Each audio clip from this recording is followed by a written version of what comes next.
299,792.458 kilometers per second. This is the most famous constant in physics, yet no single scientist in all of history has ever successfully measured this exact one-way speed in an experiment. That number didn't come from a laboratory.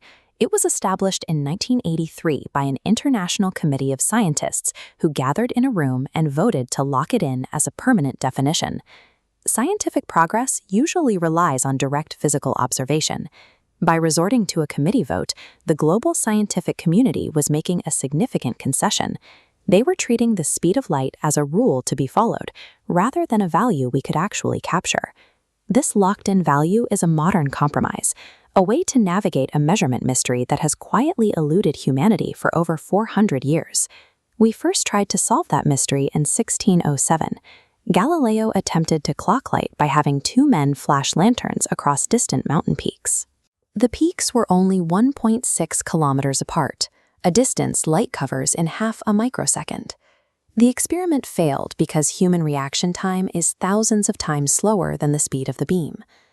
In 1676, Danish astronomer Olaus Rømer realized that to catch something so fast, he needed a much longer track. He found it in the solar system. Rømer observed that the eclipses of Jupiter's moons appeared to run late whenever Earth's orbit moved us further away. He realized the light from those moons needed extra time to cross that expanding void, proving that light was finite.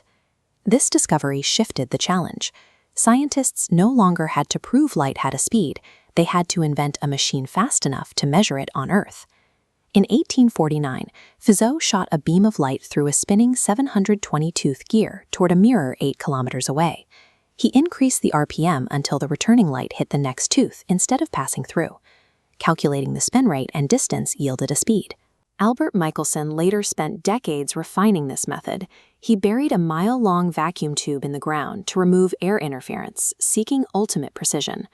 But every one of these experiments, the gears, the vacuum tubes, and even Rømer's moons, shared a specific limitation. They all relied on light completing a round trip, bouncing from a source to a mirror and back again. For 400 years, we were successfully calculating the average speed of a two-way trip. We simply assumed the outbound and return legs were identical. To measure one-way speed, you need two distant clocks at point A and point B perfectly synchronized. A sync signal sent down a wire travels at light speed. It arrives delayed by the very value you're measuring, leaving the clocks out of sync. You could try to synchronize the clocks side by side at point A and then manually carry one of them over to point B, but the laws of special relativity intervene. Moving any object through space changes its experience of time. The act of carrying the clock physically slows down its ticking, ruining the synchronization the moment it moves. This logical knot is woven into the geometry of space-time itself. It creates a boundary that remains unknowable through direct measurement. In 1905, Albert Einstein provided the resolution.